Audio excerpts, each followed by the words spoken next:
This edition of the Ridley Report is brought to you by...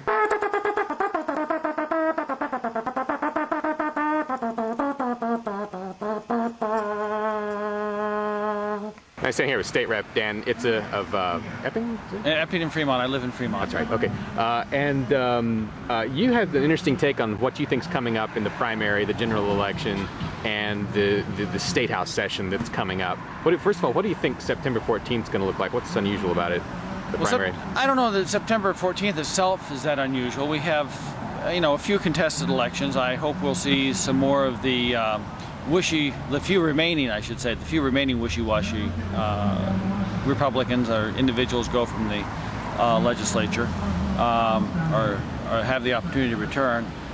What I really see happening is in November, I see the election of a set of representatives that is so mindful of the constitutions.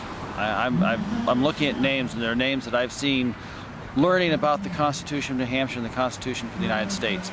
And I am so excited at the caliber of these individuals that I think we have a serious opportunity to elect a speaker who will stand for the Constitution, and that would be Bill O'Brien, my choice. That's Sam Dotson's attorney, isn't it? Sam Dotson Miller's attorney. Yeah. And I can't think of his name, the Libertarian candidate for governor, his attorney too. Okay. And you said you had a figure that you put on this, a number of people. I just kind of cruising through the names of those who are running for election. I'd say 60% of the new candidates for office are people who I know have been studying the Constitution of New Hampshire. You mean just on the Republican side or on both sides? Some on both sides, definitely. I mean, I'm really looking on the Republican side, but I know there are some on the other side as well. And I just see that as such an exciting event. How would you say that compares to like the current legislature in terms of percentages? Oh, probably at this point, 30%, 40% of the current Republican caucus, and a handful in the Democrat caucus. Right. So I really see a seed change. I see a real opportunity to restore the Republic of New Hampshire. And the other thing we were talking about is the governor's race. One thing the people of New Hampshire really need to know is that the governor of New Hampshire, any candidate for governor who promises you what he is going to do for you, doesn't know the limits of his constitutional office. The only thing he can do is veto legislation. He can promote legislation. He can't pass anything. And even after legislation is passed and is signed into law, he can only do what the legislature has told him to do. He can't even sign a check for more than $5,000 unless he gets a majority of the executive council to agree with him. The most important thing that the next governor is going to do is going to be accomplished by the end of February, when he presents the legislature with a budget. And if we don't want any new taxes, that budget is going to have to be about $750 million less than it is now.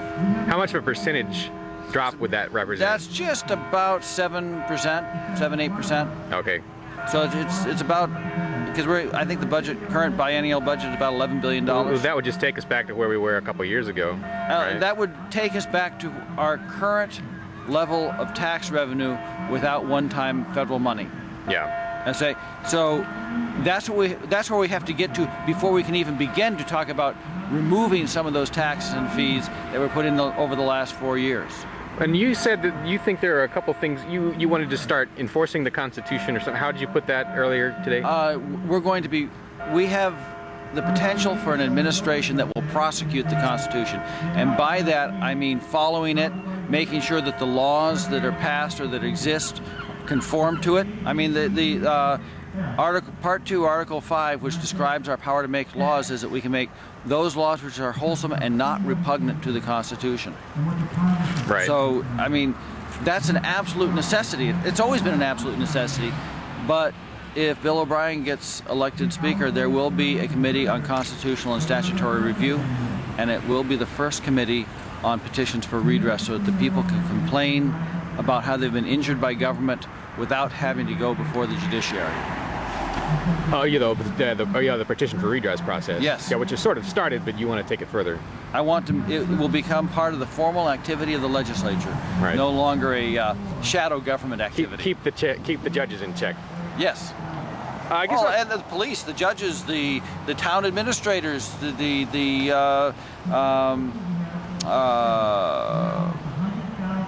building inspectors, you know, whomever is depriving the people. You may not video inside. There's as you may know, there's a town clerk up in Grafton that is denying free staters, a free stater, a license or a registration, automobile registration, because she doesn't like those kind of people. Okay. But you can't make up your own rules. I absolutely can make up my own rules. There's a law in our books called official oppression, that if for the benefit of yourself or another, a public official acts under the color of law or fails to do that which is expected of their office by law, they're guilty of official oppression. Last year we passed an amendment to that law that would make it, without benefit, it would be instead of a misdemeanor, it would be a violation. The Senate killed it. But hopefully we can get that passed, and the people will have something to use in their defense.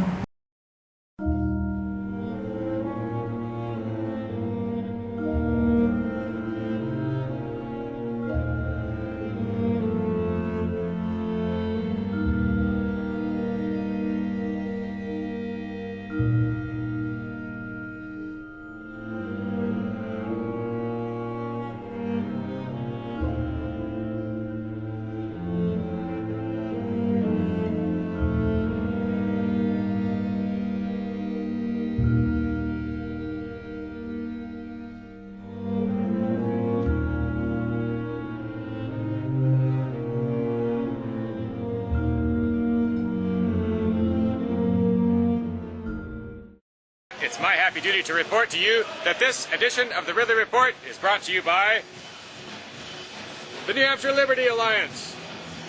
You cannot do this at the State House without hitting one of these guys. They're all over the place, fighting for your freedom, but they need your help. Please join them at nhliberty.org. Oh, and make that us. Join us, because I'm a member. nhliberty.org. Gratuitas public domain parties.